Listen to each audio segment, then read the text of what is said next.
So it's 8 o'clock and we're just gonna get started. And it's a great pleasure to have you here, Bob. And it's going to be a great session for parents and students alike who are interested in this great program that we're working together to bring to the students. So I'm just gonna give it to you for you to take over to introduce a little bit about the programs. And there are some of the questions that we'll save to the end for a little Q&A session. And in the meantime, if anyone is interested in asking specific questions or pop-up questions that come across, you can just type in the chat box and we'll take them up as the best that we can. Yeah, so Bob, here you go. Thank you very much, Annie, and welcome everybody. Thank you for coming this evening. And if you're watching by recording, thank you for taking the time to watch this. My name is Bob Malkin. I'm a professor of the practice of biomedical engineering and global health at Duke University. I've been Duke about 20, 25 years now. As a professor, I was a student there a long time ago. I'm also the founder and academic director of the International Research Institute of North Carolina. So just a little bit of background here. We're going to be talking about research as part of a high school portfolio. And this has gotten a lot of play recently. Harvard, UPenn, my own school, Duke University, have all stated that research matters as part of a portfolio. So this immediately brings up at least two questions. What type of research and why? Why does this matter? Let's talk about what type of research.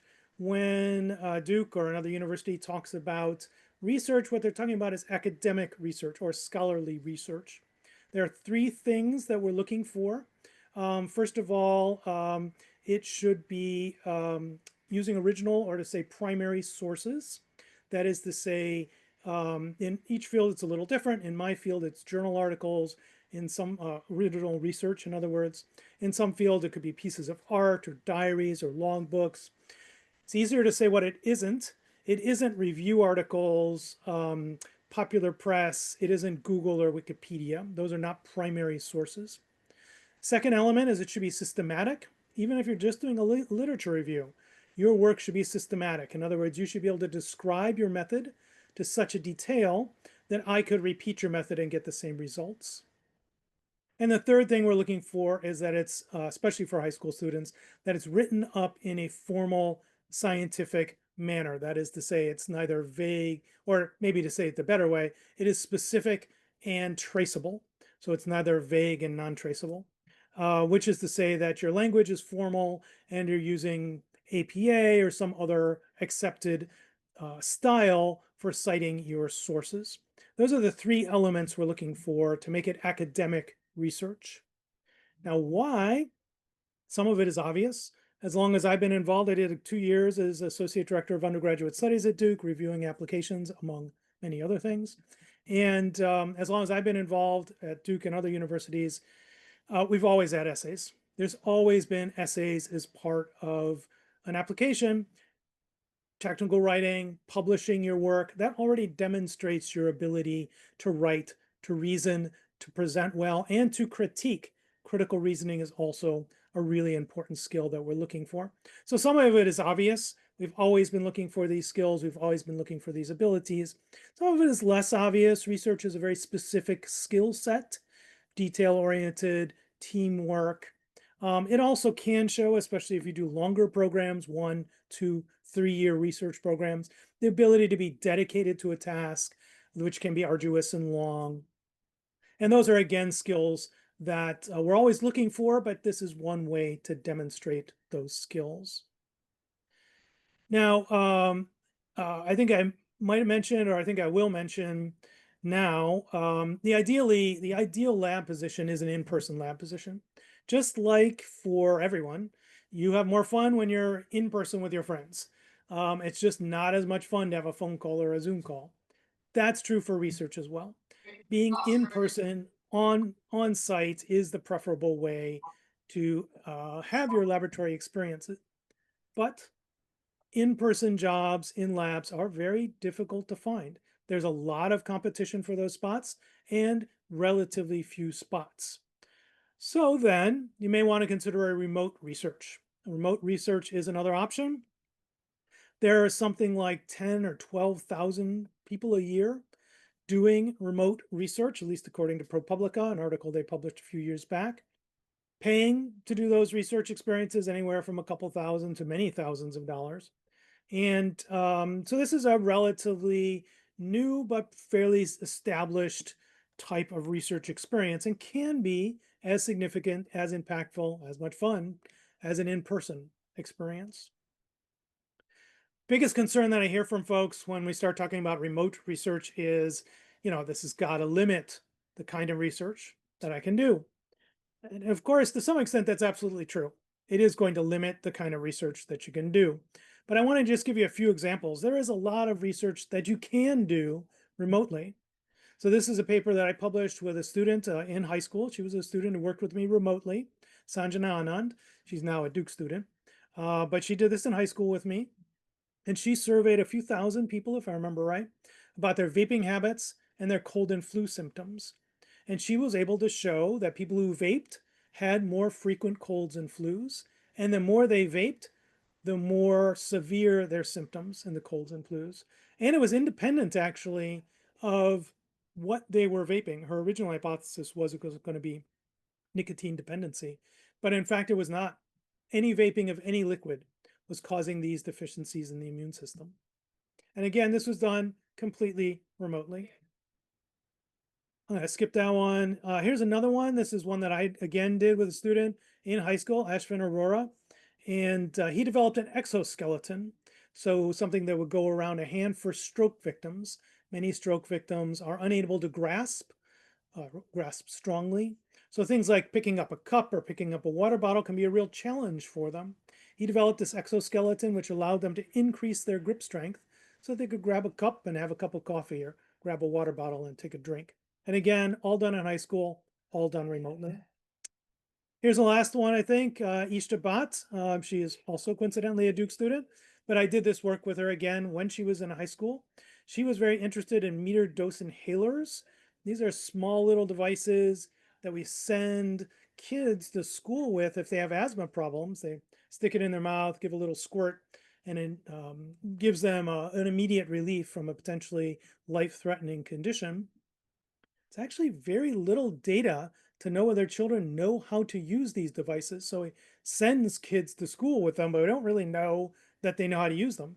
And in fact, Aisha developed a little system that moms could use to record their children using the device.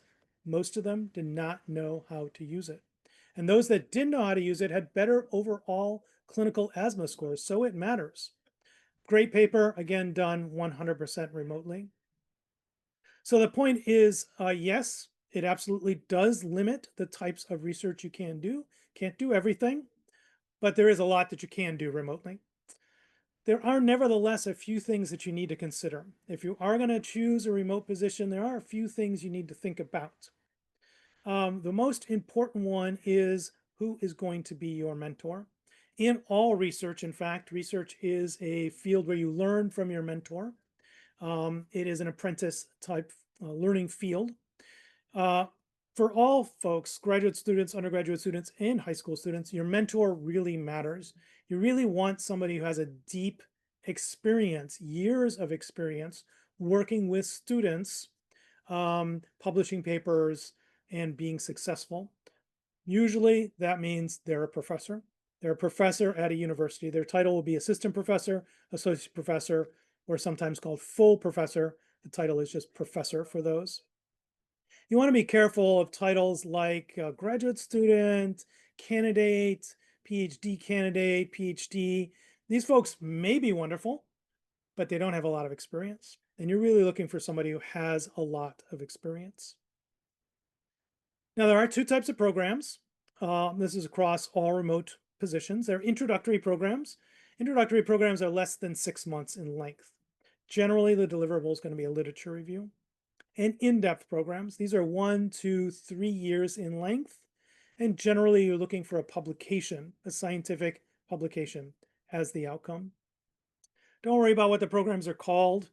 If they're called the Advanced In-Depth Research Program and it's 2 months long, it's still an introductory program. When you fill out a college application or when you're asked about it, they will ask you how long you did the experience. It doesn't matter what it was called. If it's less than 6 months, it's an introductory experience. There are two formats, group and individual format. There's really nothing wrong with either format. Individual meaning one-on-one mentoring, group meaning two or more students in a group. They're both the same, they're both fine. Just keep in mind, if you want, and you probably do, letters of recommendation, which really speak to you as a person, the more individual the program, the more in-depth the letter of recommendation. So if you have a choice, the individual program is going to be the preferable program. If you do decide to do a group program, make sure you have independence of thought. In other words, make sure you have territory that is your intellectual territory, that you can claim, that you can say, I did this by myself. I led this work. Otherwise, there's really no problem with both formats. Publication. I mentioned if you're doing a longer program, you're going to be looking at publication. This area has gotten a lot of attention lately, and there's been, unfortunately, a lot of bad advice given to high school students. The first piece of bad advice that I've heard repeated many times, admissions offices don't know. They don't know the difference. Any kind of publication is a publication. They don't know the difference. This is absolutely not true. Admissions offices definitely know the difference between a high quality publication, a scholarly piece of work, scholarly research, what we're looking for, and other publications. In fact, that was one of my jobs as associate director of undergraduate studies, was to look at applicants' research and their publications. And I would give feedback to the admissions office. This is genuine publication. This is not. Admissions offices definitely know. Somebody tells you otherwise, it's bad advice. The next thing is junior science and private label publications. If you're trying to publish something from an introductory program, let's say 8 weeks, 12 weeks, anything up to 6 months, probably going to be a literature review, that is going to go into a junior science or private label journal. There's nothing wrong with those journals, but make sure you label your CV or your application or your admissions portfolio that it is a junior science publication, and don't expect it to make much difference. Junior science publications just don't move the needle much on your application. There's nothing wrong with them, but they just don't have much impact.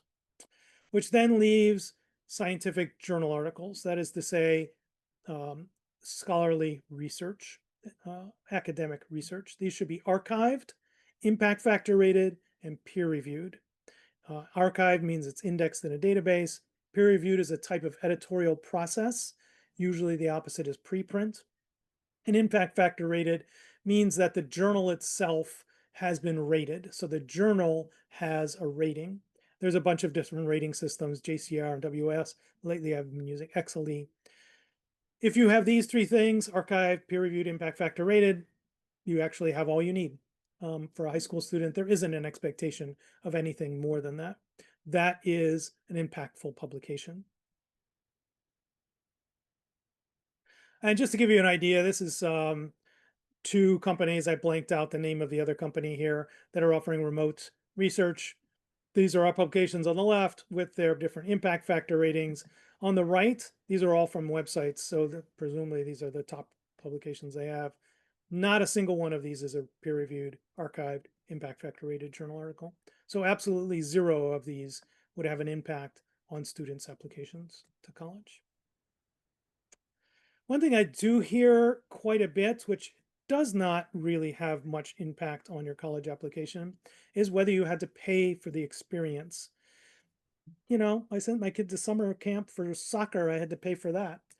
It's part of the way the American system works, and it really shouldn't come up in your application. When you cite your research, you'd be citing the job title you had, research assistant, laboratory assistant, with whom you studied. So it should be with a professor. So it'd be Dr. Smith at Duke University. So you were a research assistant with Dr. Smith at Duke University. Just like your regular job. If you got a job, at Walmart, you wouldn't list monster.com. You would list the job at Walmart. And it's the same in this area. It really doesn't matter how you found the work. It's what you did that matters. So just kind of summarize here, and then I'm going to talk about the IRI opportunities, especially the Kate language IRI opportunities. What you're looking for any remote position in research is going to be number one, mentorship. Make sure you're mentored by a deeply experienced, typically meaning professor, individual. Program types, so you've short term, those are less than 6 months, or introductory. Long term, 1, 2, 3 years. The longer the program, the more the impact on your application. Program format, group and individual, not really a difference. Just keep in mind if you want letters of recommendation, which you probably do, the individual program is what you're going to want to favor. And publication, be very careful here. Make sure it's peer reviewed, archived, impact factor rated. If it is not, do not list it as a publication on your application. That will hurt your application. Listing a junior science application as a publication will hurt your application to university. All right, so let's talk about IRI a little bit, the programs we have and some special opportunities with Kate language that you can access. First of all, if you are a beginner, fairly younger student, this is typically going to be perhaps a rising ninth grader, could even be a little younger perhaps, in some cases even a rising 10th grader. You really just don't know where to begin. You're thinking about research, but you really just have no idea. We have a program for you. It's called Find Your Passion. It's a relatively short program of 3 sessions. All programs, including Find Your Passion, will have a US or Canadian university faculty leading you or mentoring you at IRI. We also are offering, for a very limited time, but we're offering 50% off of this program. So it's a pretty special time this summer to sign up for this program. It's a great program. Keep in mind, this is for those who are just getting started. You're just not sure what you want to do. You're looking for a topic. You're looking for a home in science. You're looking for something that can get your passion going. It's a great short program. Our 2 main, more significant programs are our Research Assistant Program and our Introduction to Research programs. Research Assistant Program, let me talk about those first. Those are longer programs, 1, 2, 3 years in length. We have both an existing data and original data. If you look at the graphic here on the left, the existing data program will take an existing data set. So you'll develop a question, do a literature review, and then you'll jump immediately down to analyze the data, write up a manuscript, and publish it. This is a shorter program. It's about a 1-year program, but it doesn't use your data. You're using somebody else's data. If you're interested in the clinical sciences, this was always the case. It's extremely unusual for high school students to be able to get into a clinic and actually work with patients. So this was always the case. This is also always the case in some areas of physics. You're interested in high energy particle physics, for example, unlikely that you're going to be able to run the machine in Switzerland. You're using the data from that machine, and some other areas as well. If you wanted to gather original data, your original data, meaning that you also have to write the methods, get research approval, gather the data, that would be the RA Original Data Program, and that's a 2 or 3 year long program. So great program. They're both great programs. Both programs culminate in a peer-reviewed, archived, impact factor rated publication, a genuine piece of work that will help move your application along. We also offer 2 introductory programs. One is called the Introduction to Medical Case Studies, mostly focused on those interested in medicine, nursing, veterinary studies, perhaps pharmacology or pharmaceuticals. These cover the first 2 steps of research, developing a question and doing the literature review. We also have the Introduction to Research Literature. The Introduction to Research and Introduction to Medical Case Studies, of course, focuses on medical case studies, a very specific type of research. The Introduction to Research Literature focuses on research literature.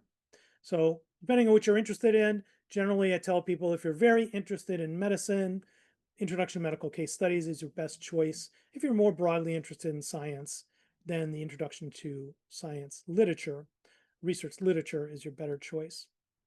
We do have some very special programs for Kate language students. I'll talk just more about them in just a moment in those 2 areas. Just wanted to mention all of these programs do offer Duke University certification if you're interested in that.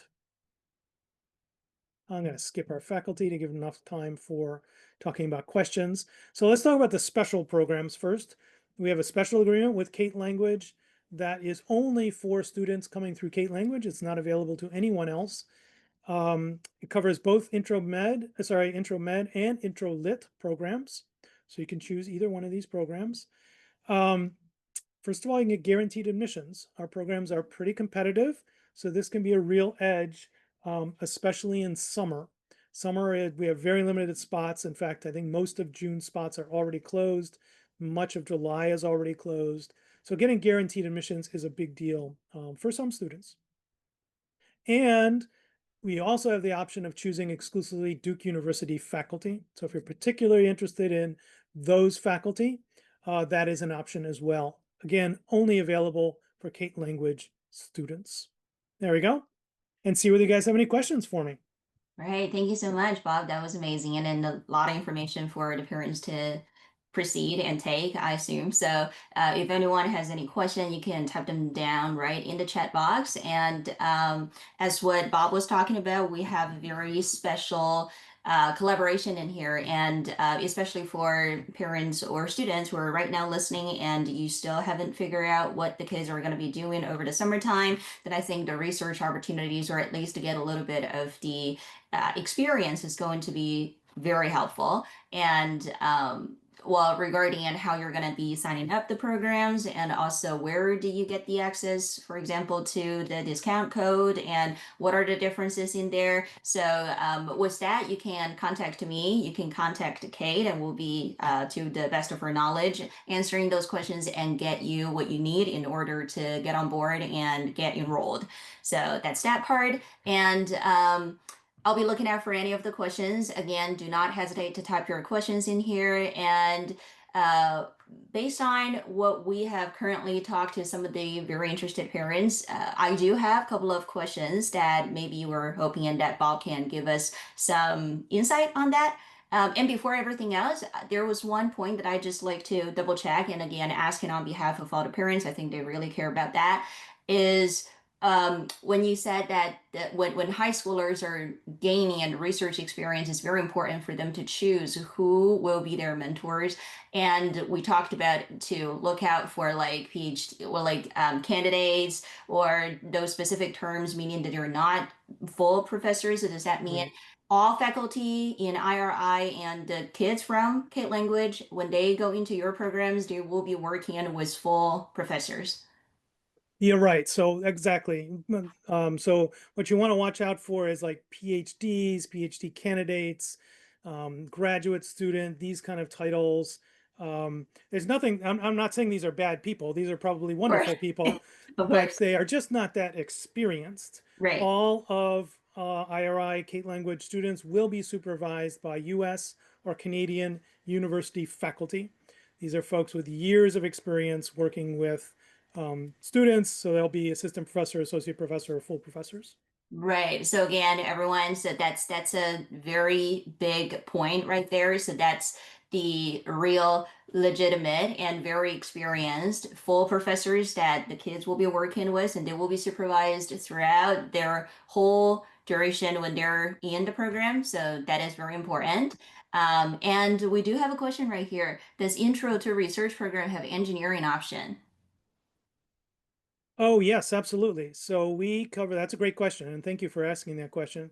So we have faculty that cover um, physics, chemistry, biology, engineering, and mathematics. So Mathematics. all of those areas are covered.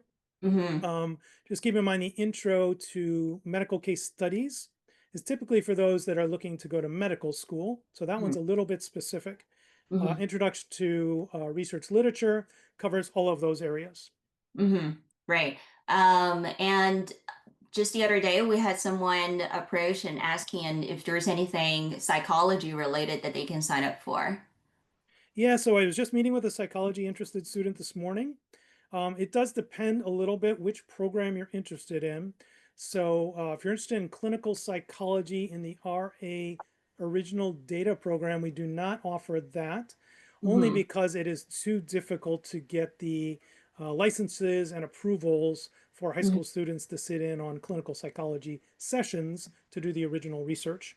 Mhm. However, there's a lot of other areas of non-clinical psychology that we definitely support. The person I was working with today was very interested in the concept of happiness, Mm. which is a super interesting concept. She also had some interest in success and that concept, which are not at all related, by the way. Mhm. But we also have other areas of psychology. Typically for intro programs, if you're Mhm. interested in psychology, I typically would recommend Introduction to Medical Case Studies Mhm. because psychology, most students, many students, tend to lean towards the clinical side, and Mhm. therefore the medical case studies is a better fit. But Right. we absolutely have had, I've had a student who's really interested in cheating, just Mm. this the science of cheating, and that fits better into introduction to research literature.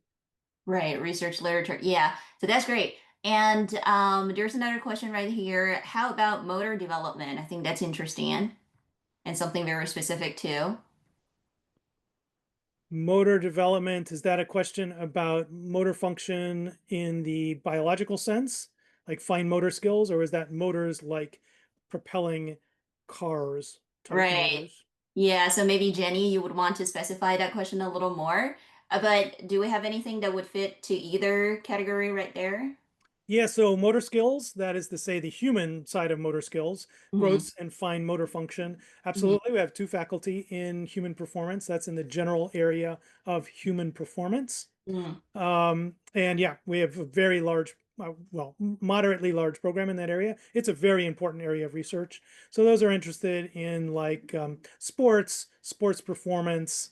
Those would all fit into the human performance area, and that Mm-hmm. includes both fine and gross motor skills. If you're looking Right. at the other side of that, that is motors that propel things. That would Uh-huh. be like cars and airplanes and things like Uh-huh. that. Um, that falls in electrical engineering. Mhm. We absolutely support electrical engineering as well. Great. So the answer is yes to both. And Jenny specified is the kids' motor and sports part. So, well, we Human have a, performance, yeah. yeah, human performance. So we have an absolute yes in there. That's great. And there's another good question, I think. How many hours of work expected for Mm. intro programs? So that's the commitment part that comes to play. Yeah, great question. Thank you for asking that. The program is 8 weeks long, 8 weeks of technical sessions plus 2 sessions which are non-technical. Hmm. For every technical session, you should expect a 1 hour meeting per week, plus about 5 hours of homework per week. So many students are able to do this while they're doing something else in the summer. We Hmm. do offer the Introduction to Research Literature program as a 4 week program. That's our express program. That's Hmm. the only one we offer in this format. It's 2 1 hour meetings per week and 10 hours of homework per week. But it is the same program. They are identical programs. Right. Yeah. So the numbers are right there. So if it's a 8 week, like the regular programs that we offer, it's the one median per week plus 5 hours of workload. Yeah. So that's there. And does that kind of speak relatively the same amount of workload for any other project? Like for example, the FYP, if kids are just getting started, then how much workload is expected there?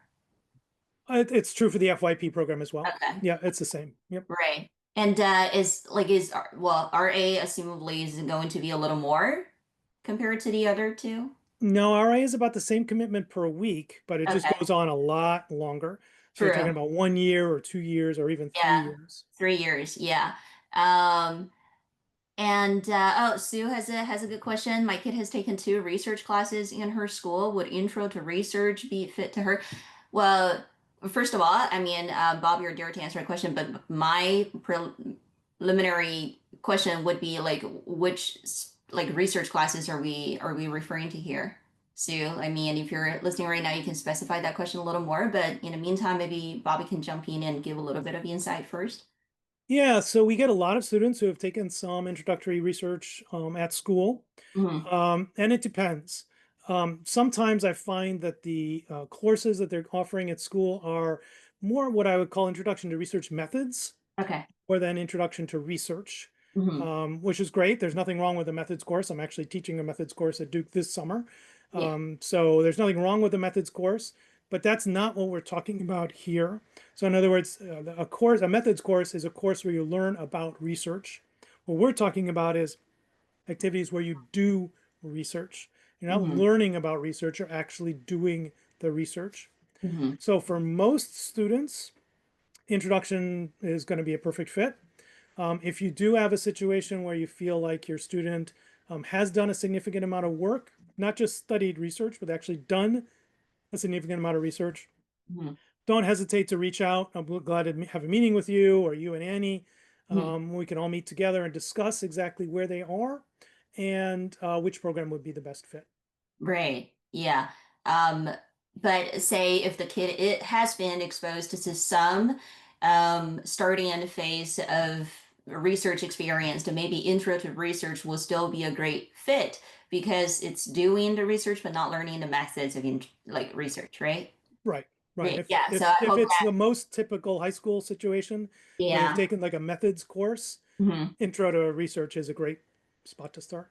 Right, great spot to start. And there's another question of, will you recommend a rising 11th grader to enroll in RA? That's the timeline in there. But again, Bob, you can jump in and give us some more specific, let's say, pinpoint of the timelines of like what are we considering and when it comes down to the RA commitment and the timeline. Yeah, so this is a really great question, and it's a little bit of a complicated question. So if Mm-hmm. somebody is a rising senior, that is to say they'll be a senior in the fall. Um, well, let's start with their rising junior in the fall. Let's Yeah, start with junior. the easier case. If Yeah. they're rising junior in the fall, then they have about a year roughly before their first college applications would be due. If they're doing some Right. early decision Mm-hmm. applications, not all students do, Yeah. but many will do an early decision application. So they've got about a year. So the already existing data program is about a year long, so it's a good fit. So there's no problem for those students. Mm-hmm. Um, that doesn't mean, however, they shouldn't necessarily consider the RA original data program. Mm-hmm. And let me address that also for the rising seniors. Mm-hmm. In other words, for those students, a rising junior who does the RA original, that's 2 or 3 years, Yeah. or a rising senior, you're not going to finish the program in Mm-hmm. time for your Mm-hmm. college applications. However, you still could ask for letters of recommendation. You still could be looking to talk about it in your essays or at your interviews. You still could be continuing to use the work when you get to university, especially if you're thinking about graduate school. Many of the students that I work with are thinking about graduate school after undergraduate. So undergraduate is just one step towards something else. So even for a rising senior, it could make sense to do an RA original data or RA existing data program.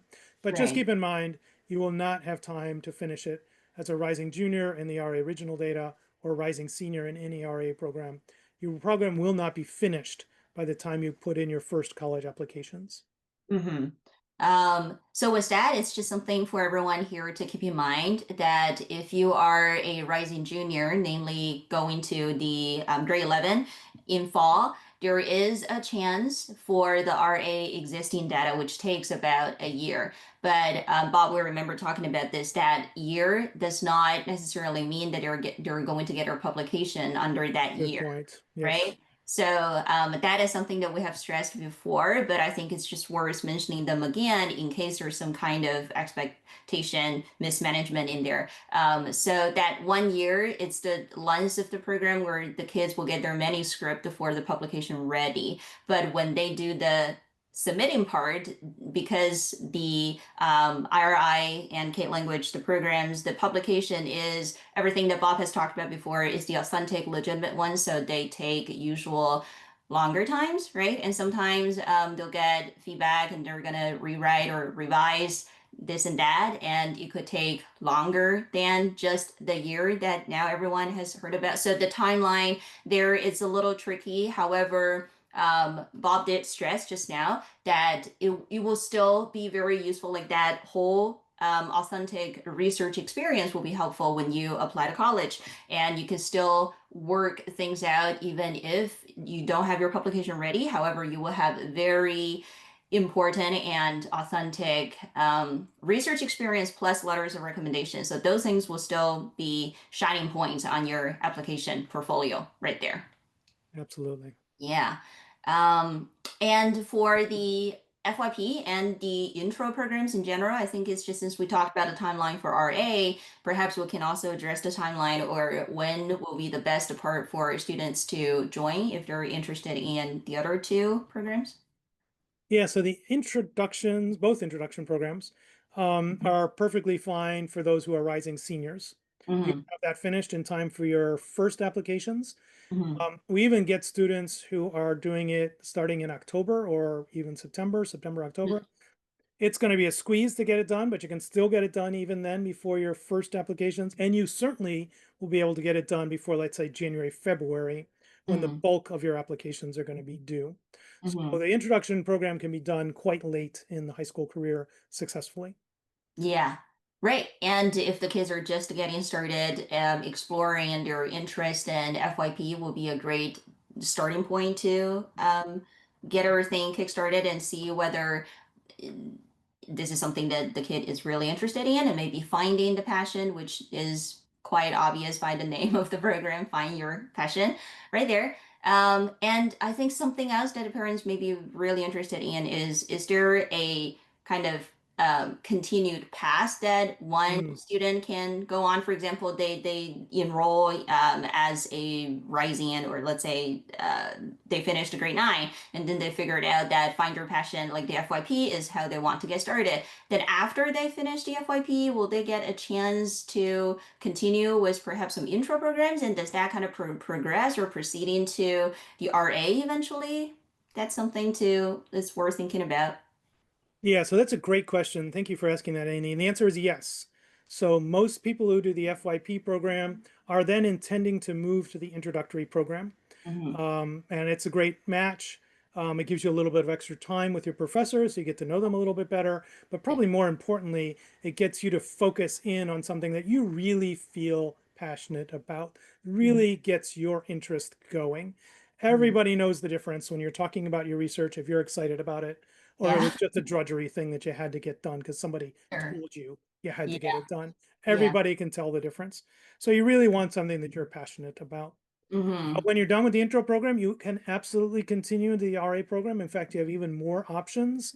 Our existing data program, our original data program. We have another RA program that allows you to continue. It's the same length as the other one. So it's basically Right. an RA existing data program and allows you to publish your work.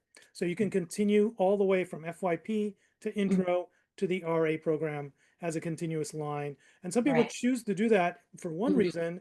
The RA program is quite competitive and difficult to get into. So if you Right. finish FYP, then intro program, you are much more competitive for the RA program, um, Yeah. almost to the point where you might have to do that to get in, depending. So absolutely, it's a great way to go. Right. So from FYP to intro to RA, there could be a continuous line of enrollment right there as long as the time works out for the Right. kid and as long as they put the effort and the work and the commitment in there and they're really interested in what they're doing, then there shouldn't be a big of a problem. And those research experience all along, maybe correct, like throughout their high school journey is going to be a really big bonus point when it comes to the college application in general. Right. So Yeah, that's showing great. that Yeah. long-term commitment to something Right. always beneficial for your Yeah. college application. That's true. And yeah, I mean, everyone here, if you have any more questions, feel free to put in here, or if you're interested in asking a specific faculty or a specific topic that you're interested in, we can ask right here and get a real-time, quick confirmation of whether this is something for you and whether there is something interesting in laying ahead and waiting for you. So you can type your answers in here and we'll try our best to acknowledge them and take them up. Yeah. And in the meantime, I think we've addressed most questions regarding the timeline and perhaps something else that parents will be interested in will be the like the not specifically for the application because that part we can I think right now we can handle that and if there's any specific questions regarding the application or how to get in or the discount code the parents can directly come to us but when it comes down to how for example, the RA, that's where most questions are coming in about that publication. Well, parents will be wondering, like, what if I don't finish it before my college application? Do I still get a publication? I think that is something that'd be really good to hear a reaffirmation from you, Bob. Yes, this is a really good question. The programs end, if you will, when your manuscript is ready for submission. The Hmm. next step, of course, is to submit your manuscript. That's really a professional decision. So you're Hmm. going to want to consult with your mentors, perhaps your parents, Annie or Kate. You're going to Hmm. want to discuss this moment because you may be in a situation where you have a lot of time and it really matters for your application. So you're going to want to go for the most prestigious journal, which could take 6 months to get published. But because it really matters and because you have the time, that's fine. Or Hmm. even maybe you'll get rejected from the first one, but you've got time to check a second one or maybe even try a third prestigious, competitive, highly competitive journal. Hmm. Or you may be in a situation where you're weeks away, you got to have something out there. It's not all that important. It's important, but the fact that you did the research is what's really driving your application. The publication is important, but not that important. Hmm. And so you may decide, given my entire portfolio, given where I am in my application process, I want this out now. I want it Okay. published now. Hmm. And then you're going to choose a different journal. Typically, it's less prestigious if it has a rapid turnaround cycle, not universally, but Hmm. typically. And you're going to want to maybe choose a journal that's likely to accept your paper because getting rejected 4 or 5 times is just going to take time. Hmm. This is really a professional decision. This is always a professional decision. It's made for my undergraduates, my graduate students, my postdocs. Hmm. Everybody's got a next career move. So everybody is making this decision. Hmm. And it's a difficult one. You really want to be consulting with your mentors at this moment in time. IRI, Kate Language, we will support you in any decision that you finally make, but you want to make this decision carefully at this Yeah. moment. Right. And to the big question of in the RA, will I graduate with a publication? The answer is yes. It's the matter of time, but you will get your paper published in the authentic, legitimate way that it will really help out. Either this is before your college application or you're saving this one for your graduate studies, or Mm-hmm. if you're going to medical school, it will help you later, or let's say this experience will help you throughout and to really succeed in college and above and beyond. So the answer to that question, will I get my paper published in RA programs? The answer is yes. And Yes. perhaps, I mean, Bob, you have told me of how some of the students have stayed longer than this 1 year, the existing data, right? They stayed longer than 1 year. Maybe they just want to revise their paper. Maybe they just want it to be a little more prestigious and they can wait. Then they wait, right, as a professional decision and they come up with a really good paper. Absolutely. I've got a student I was meeting with yesterday in her 5th year Hmm. with us, and she's already an undergraduate, but she wants to go to medical school, Hmm. and so she's working this paper towards that goal, and so she's willing to wait. She's Right. willing to do extra work. She's putting in extra time, Mhm. and that's a very good, reasonable, professional decision. Right. There we go. And so it comes down to the point where you make personal, but also very professional decision, and you can leave the program happily and successfully with a good paper at your hand. And that's a great accomplishment as a student at a relatively young age, right? So that's something really worth considering. And I think one of the last questions that I'm going to ask is whether there are any general prerequisites or threshold that you're looking in from the students when they make their application, other than filling in the forms and putting in their essays, in terms of, for example, any research experience required or some methods of research lessons that they've taken before, things like that.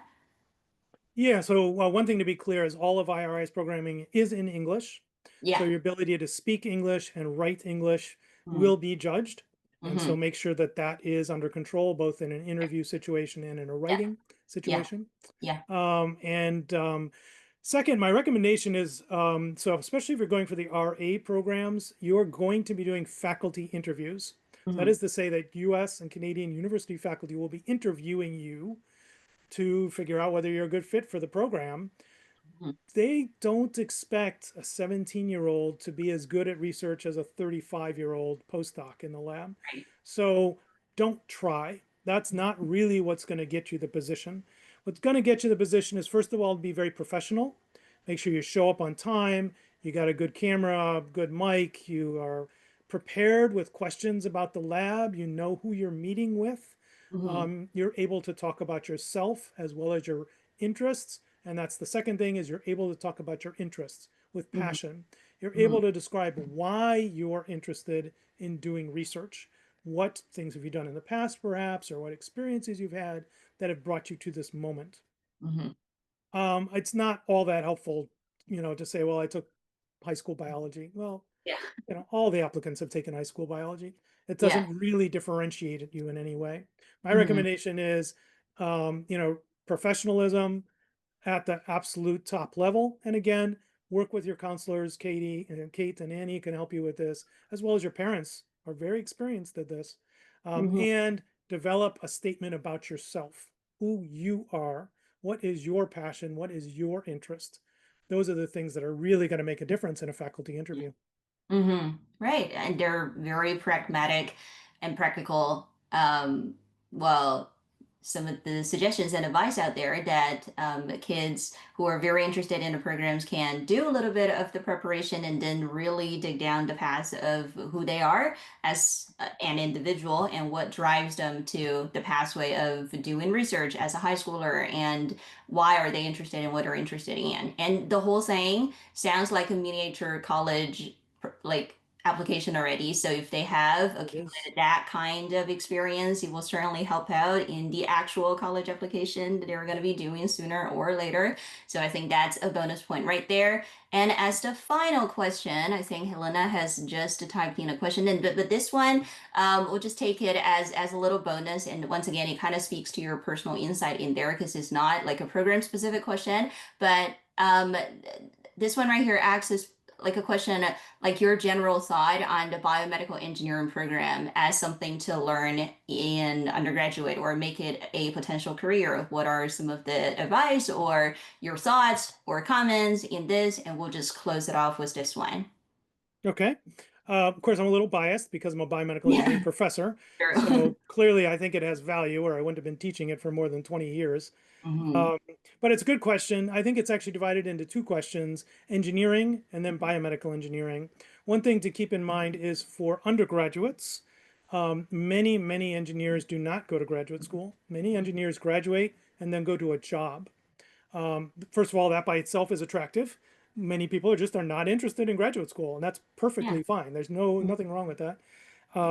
That's true for all engineering. And frankly, it doesn't matter a whole heck of a lot which engineering you choose. They're Hmm. all pretty much the same in terms of that fact that you can graduate, go get a job. Hmm. And so that's engineering in general. The downside is most people, at least at Duke University and my previous experiences at Columbia and other universities, it's a very difficult major. So the downside is you have to be ready for a lot of rigor in the major. In terms of biomedical engineering specifically, there are two kind of pathways. One is going on to graduate school, including professional, meaning medical school, pharmacy, dentistry, DVM, something like that, and Hmm. then going into industry. Going into industry, it's the same for biomedical engineering, electrical, computer, whatever. They're all great pathways into industry. So Hmm. lots and lots of industrial jobs, especially in the United States, but in other countries as well, for biomedical engineers. In terms of professional, that is 80% of the reason. 80% of my students at Duke choose biomedical engineering because they're interested in graduate school. So they're Hmm. mostly thinking of professional schools, usually medical school. Hmm. Lately, a lot of PA as well. That's a physician's assistant, or Hmm. nursing, or DVM, or one of those kind of other areas. And it's a great choice. It's a great choice for graduate school because it's perhaps because it's a very difficult major. So you're Yeah. already showing that you can do something super difficult. Um, but I will have to admit, I'm a biomedical engineer. I've been teaching biomedical engineering for many years, so Yeah. I may not be the most objective source for that. Right. But I mean, the session has been great, and thank you so much, Bob, for being excellent and amazing and introducing the programs, answering our questions, and addressing some of the well popular concerns or just even general advice for people to think about them on pragmatic terms. So I think this session has been going great and very successful, and hopefully for well, we've addressed most, if not every question that has been posted so far, and I'm hoping that people are leaving this webinar with great loads of information and really considering about amazing and awesome summer opportunities that are right now waiting and they're still available.